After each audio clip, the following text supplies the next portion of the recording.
What's going on, guys? Rich again, and welcome to my fifth watch video. In front of you guys is my Omega Seamaster Planet Ocean, and this is the 37.5mm version. The reference number of this watch, if you guys are ready, it's 232.30.38.20.01.001. Oh man, that is a super long reference number. I'll just call it a Planet Ocean 37.5mm. Omega, you need to work on those reference numbers. It's just too long to memorize. All right, let's go to the watch.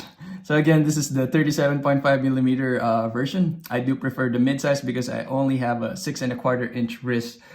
So mid-size divers is, it's my cup of tea, basically. So the lug-to-lug height of this watch is 44mm. However, it does have like a curve end link right here. It's kind of extended a little bit. So if you guys notice, it curves over here, then at the bottom part or the lower part of the end link, the bracelet actually starts.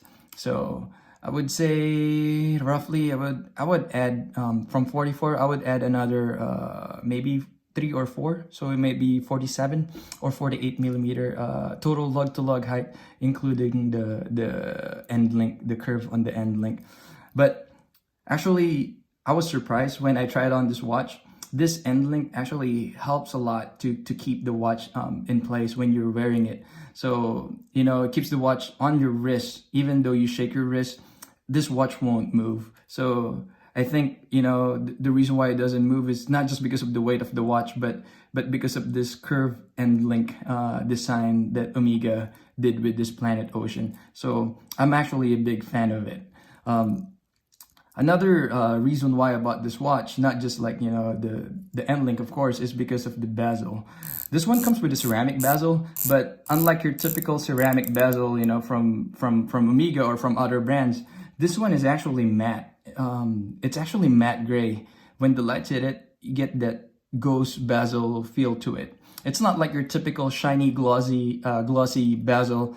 This one is very under the radar when you guys wear it because of that ghost bezel. When you wear it, like, the sun is outside and then the sunlight hits it, it's just, that matte gray. And when it's dark outside, it will look like a matte black bezel. So I do love this bezel color that Omega selected for this watch. Also, if I place the watch a little bit closer, maybe you guys will be able to see it. I love that textured matte black dial. If you guys can see it, I hope the camera will focus. Boom, I think, yeah. You see the textured, grainy, matte finish on the dial. I do love that. The way it differentiates from the white gold indices and hands on the dial. I think because of this color differentiation, it just makes the watch very readable. Of course, the size of the hour hand and the minute hand and, their shape differences, it makes the watch very readable. I think amongst all my other watches, I think this is the most readable in terms of time watch. The date window is very tiny, so this is maybe a thing that I'm not a fan of. It's not a deal breaker to me, but I wish Omega just made it a little bit bigger so it'll be easier to read. Today's the 19th, so boom. It's readable maybe from this angle, but normally on my wrist, I have to look closely in the watch to actually see what date it is. Let's go to the case back of the watch. So inside the case back is your Omega 8520. It's a coaxial movement. Comes with 50-hour power reserve, self-winding, of course. I do love this movement. It's beautiful. 50-hour power reserve. Also, it's chronometer. So pretty cool. Very cool. Very, very cool. And then you get that engraving. By the way, yeah, the water resistance of this watch is 600 meters or 2,000 feet. I actually call this watch my apocalypse watch. So if apocalypse will happen, this is the watch that I'll be rocking because I know, this thing will never break. And, if everything goes under the water, I might be dead already, but this watch will still take as long as, it's charged or if I wind it before I die. So, yeah, you bang it on the wall, you bang it anywhere, this thing will not break. It's just, a huge chunk of metal, which makes it very thick though. So the thickness of this watch is about 14mm. It's not, again, I'm not a big fan of it, but it's not a deal breaker for me. The chunkiness of the watch actually gives watch a little bit presence, and you know that you're wearing it because it has some weight to it. I love dress watches, slimmer watches, but I don't know. I think in your watch box you should have like a watch that you can call like a casual watch or a sporty watch that you'll be comfortable wearing with like shorts or jeans. I think this is that watch for me. Like, if I need to go to a grocery store or need to run somewhere to grab something, and I'm gonna pick a watch, this is the watch I'm gonna pick. It's very very easy to match with. It goes with anything. It might not go under a sleeve or a cuff, but because of the thickness of the watch. But again, I do have other watches for that, but I just wear this watch more often compared to my other watches. One of my favorites, actually, this one. A lot of people said that they're not a big fan of the helium valve escape right here, the helium valve of the watch. I actually feel that if you remove it, it'll look like your other typical diver watches.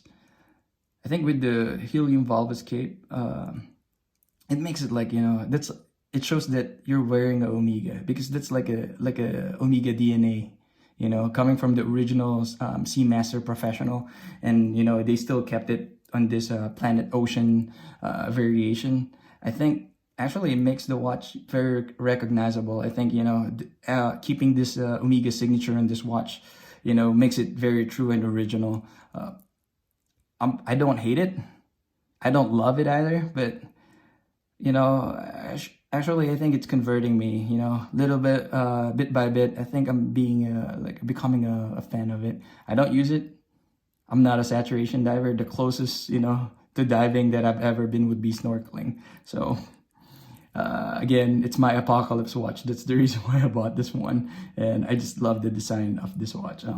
Let's do a quick check on the bracelet. So the bracelet, it's not like it's a very different from your Seamaster Professional. This one actually is only 3-piece bracelet, solid stainless steel. I like it. I like it a lot. It has that very slight taper to it. So because of the taper, it wears very comfortably. Then you get that clasp with the double button right there. And you get the diver's extension as well. Boom. Because again, it's a diver's watch. So you gotta have a diver's extension. Let's do a quick wrist roll so you guys will see how it looks like on a 6.25-inch wrist. Again, let's go back to the, what do you call this? To the end link design. Like what I said or mentioned earlier, this end link, because the way it curves, it actually keeps the watch in place. So it stays on my wrist. So even if my wrist is sideways, normally like my other watches with a pivoted end link, it will just slide all the way to the edge of of my wrist. But because of the end link, the way the bracelet connects to it, it just keeps the watch in place. So I do love that. Again, you get the presence because of the chunkiness of the watch. I don't call it as a disadvantage or a design flaw of this watch, but I think because of the thickness, you get that wrist presence, and that you're wearing a watch because of it's solid, it's heavy. I feel like I can do my bicep curls every time I wear this watch because of the weight of this watch. Again, if you guys look at it, I do love that bezel color. I honestly think that this watch will be a future classic, maybe like 15-20 years from now, because of how simple it is, the classic case size, the 37.5mm, and then this color, the color of the bezel. I think it might be possibly, actually I'm confident that it will be a future classic. Again, I do love this watch, one of my favorites for sure. And if you guys are researching about this watch, I hope this video is helpful. If you guys have any comments below or questions, please write down below. And if you guys want to help me, grow this channel, please subscribe to my YouTube channel and share this video. If if you guys have time, put it on your social media or send it to your friends via email. So yeah, there you go. Quick wrist roll before I close this video. That is a beautiful diver's watch. Again, thank you guys. Have a good one. Cheers.